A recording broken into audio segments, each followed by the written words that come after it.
అండి మీరు చూస్తున్నారు రైతు వీడియో ఛానల్ సబ్స్క్రైబ్. ఈరోజు వీడియో టాపిక్ వచ్చేసి రీసెంట్గా ఎవరైతే రైతులు డైరీ ఫామ్ స్టార్ట్ చేయాలనుకుంటారో వాళ్ళు రెయినీ సీజన్లో డైరీ ఫామ్ అనేది స్టార్ట్ చేసినట్లయితే 100% రైతులకి రెయినీ సీజన్లో డైరీ ఫామ్ స్టార్ట్ చేసిన రైతులకి 100% డైరీ ఫామ్ బిజినెస్లో లాభాలు అనేవి రావడం జరుగుతుంది. ఎందుకంటే అప్పుడు గేదెల రేట్లు అనేవి తగ్గుంటాయి అన్నమాట రెయినీ సీజన్లో. ఎందుకంటే డెలివరీ అయ్యే గేదెలు అనేవి రెయినీ సీజన్లో ఎక్కువగా డెలివరీ అవుతూ ఉంటాయి. అందువల్ల గేదెల రేట్లు అనేవి తగ్గుతాయి అన్నమాట. రైతులు రీసెంట్గా డైరీ ఫామ్ స్టార్ట్ చేయాలనుకున్న రైతులు రెయినీ సీజన్లో స్టార్ట్ చేసినట్లయితే 100% ఈ డైరీ ఫామ్ బిజినెస్లో సక్సెస్ అనేది అవుతారు.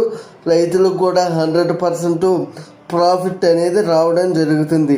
రెయినీ సీజన్లో డైరీ ఫామ్ స్టార్ట్ చేస్తే 100% ప్రాఫిట్ అనేది రావడం జరుగుతుంది. రైతులు కూడా 100% డైరీ ఫామ్ బిజినెస్లో సక్సెస్ అనేది అవుతారండి. ఈ వీడియో పైన ఇంకా ఏమైనా డౌట్లు ఉంటే నాకు కామెంట్ సెక్షన్లో కామెంట్ చేయండి ఫ్రెండ్స్. నేను తప్పక రిప్లై ఇస్తాను ఫ్రెండ్స్. Thank you friends. రైతే రాజు కావాలి, అదే మన ఆశయం. అందరూ బాగుండాలి, అందరిలో నేను కూడా ఉండాలి.